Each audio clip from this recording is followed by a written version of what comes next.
Very short one today. I always say that, don't I? Then I ramble on. Government has destroyed the economy. We've hit the biggest recession since, I can't remember since when, but since a heck of a long time. It's not surprising really, is it? Our government, and not just this country, governments around the world, have used this COVID-19 fiasco, this Project Fear, to destroy the world economy, and to bring in increasingly totalitarian measures, taking away our civil rights.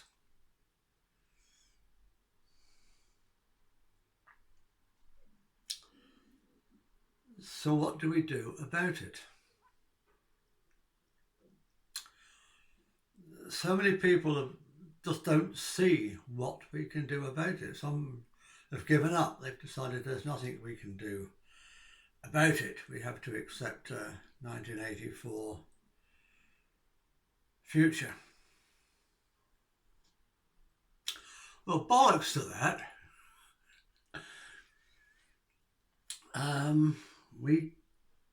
As I said in my last video, we were born into a game we did not devise.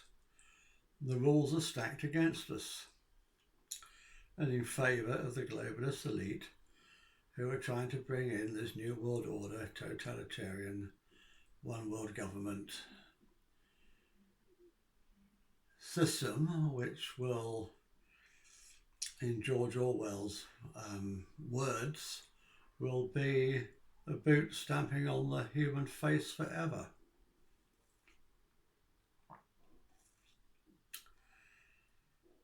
Well, there's two things we can do. The globalist elite, the cabal, whatever you want to call them, the Illuminati, although that's not popular to call them that these days.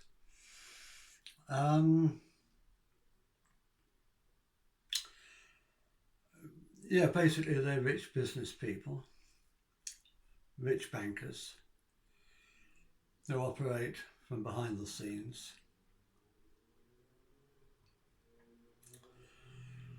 And they operate through the banks, through the multinational corporations, and through governments and supranational governmental organisations like the WHO and the UN, and on a slightly smaller scale, the EU, and through national governments. So what can we do to stop them? Well, we have to stop supporting the institutions that they use. I've talked before recently about stopping supporting the banks. We can stop supporting the banks by stop taking their credit. I've explained before how that's a scam anyway. And we can go the whole hog by stop using money. Then there'll be no more banks and no more banksters. Move to a free gift economy. I've been through all that in a recent video. I'm not going through all that again today.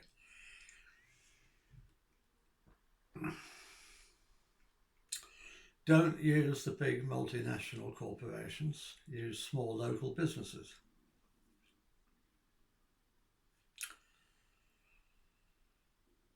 The multinationals have thrived during this COVID-19 lockdown fiasco. Big companies like Amazon. Yeah, I know my books on Amazon, and Maybe I should put it on Kobo. Maybe that's an idea. Do many of you have Kobo?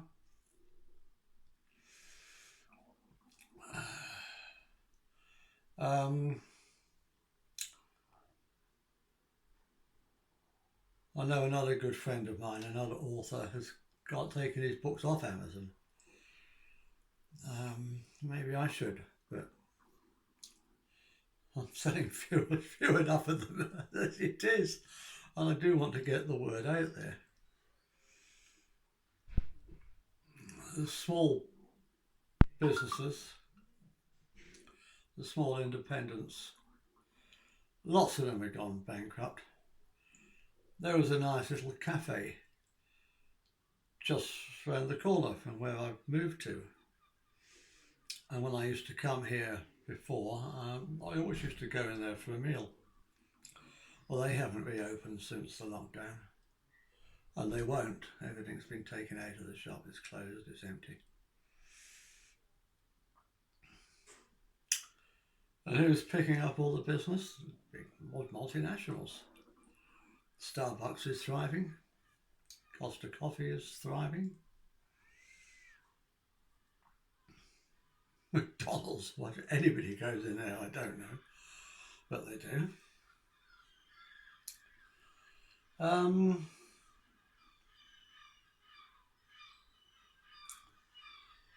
All during lockdown, people had to have stuff delivered to the door because they weren't allowed to go out. Well, they were allowed to go out and do basic shopping. It was huge queues to get into the supermarkets. I used to take, because I'm an old git now, you know, I used to take a little folding chair with me so I could sit down in the queue. People don't think these things through. Well, actually they do. This whole thing has been thought through on a very, very deep level, at a very, very high level.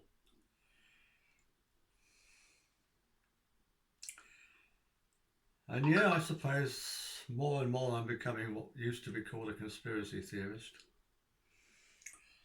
Now it's just reality. It's just like everyday reality. It's not a conspiracy anymore.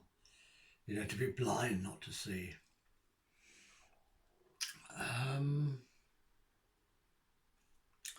So yeah, stop using the multinationals. But the other thing you can stop using, or increasingly start to boycott, is your own government. Just ignore them. Pretend they don't exist.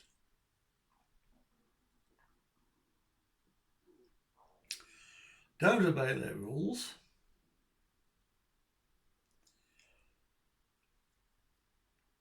And don't use the services they provide. Now that's probably the key to all of this. And that's the main reason, one of the main reasons that I'm suggesting moving to a free gift economy. Completely sideline governments. Stop using their services. So how do we do that? You know, I mean, I'm little Jack Cox. Okay, big fat Jack Cox.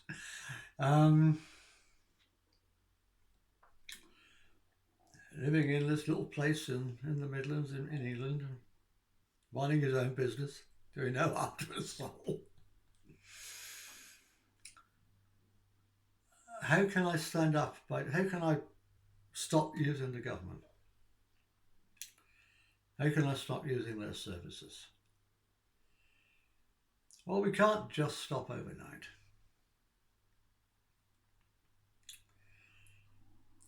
What we have to do is to start a new culture where people provide other people, not organisations, not charities, just ordinary peer-to-peer people helping other people. I've got your back. You've got my back. We've all got each other's backs. And then if somebody loses their job, they don't have to claim unemployment benefit because everyone's got their back.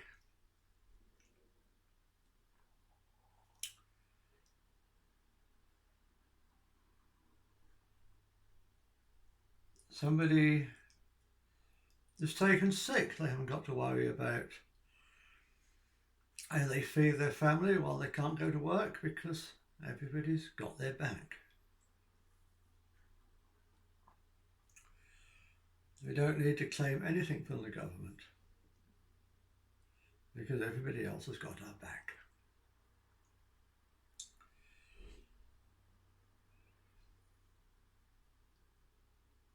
That's it, really.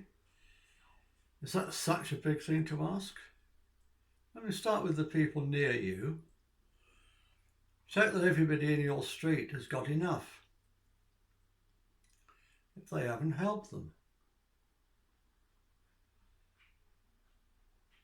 And of course, there's a lot of other government services that I haven't mentioned, but you can extrapolate what I've just said to everything. National governments and local governments. As I said before on here, if there's a pothole in front of your road, don't call the council, fill it in. If there are homeless people on the streets near you, give them somewhere to live. Okay, some of them have mental health problems and you might not want them in your house. But a lot of them don't. Certainly if you catch them early enough before they have a chance to develop mental health problems. I think I'd have mental health problems if I had to sleep in a shop doorway.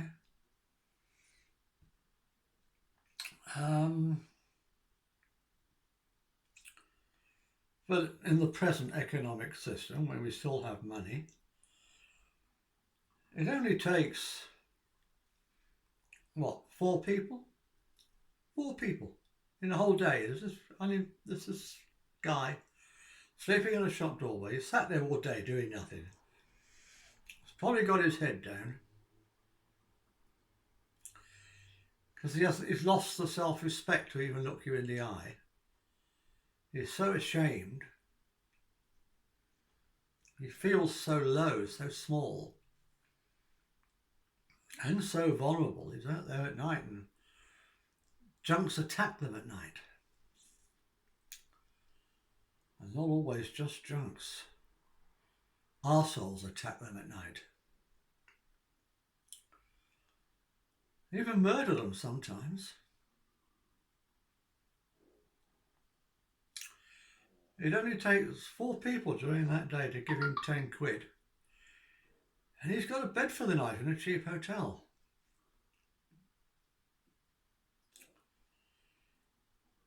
Is it really so difficult? If you're scared he's going to spend the money on drugs instead of a hotel, then maybe 4 of you can get together, drive him to the hotel and pay for him there at the hotel, pay the bill for him on your credit card or whatever, rather than giving him the cash. We've all got to have each other's back. Governments are doing a pretty lousy job anyway of dealing with the homeless. Food banks, there are people working. I mean, I just can't get my head around living in a country where people can work all day, hard, come home tired, and not having earned enough money to feed their family.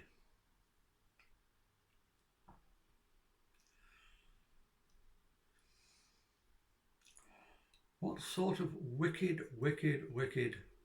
employers exploit people like that?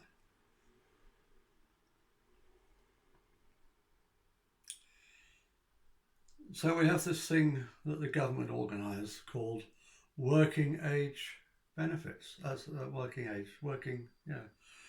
benefits for people who are actually in work. Tax credits, I think they call them, because you haven't earned enough to pay your way in the world, even though you worked hard all day, every day. And even then, some of these people have to go and beg for food at the food bank. What sort of world, what sort of nightmare world, what sort of hell on earth have we created for each other? Let's just move to a new world culture where we've all got each other's back. Not governments, not charities, not food banks, not the local council. Peer to peer.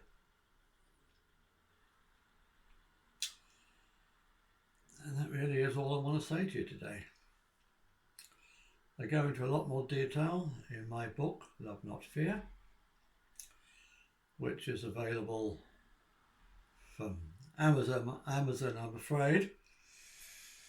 I'll just try to find another platform for it. And if anyone's got any ideas, please do contact me. I'm easily contactable. My email address is available on the website. I'm not like, and I nearly always reply. I say nearly.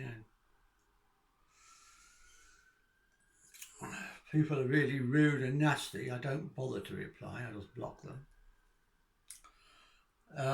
You can contact me via Facebook, via Twitter, via email. All the details are on my website, lovenotfear.uk. So if you've got any ideas to share, please share. If you want to help in some way, then please get in touch and tell me how you can help.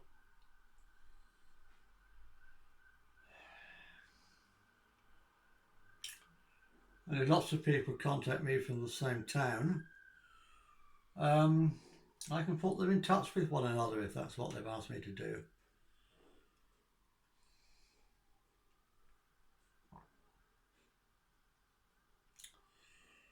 Come on, we can do this.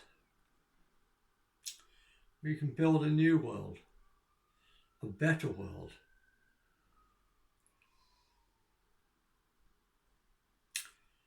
We can turn this nightmare hell on earth into heaven on earth, into paradise.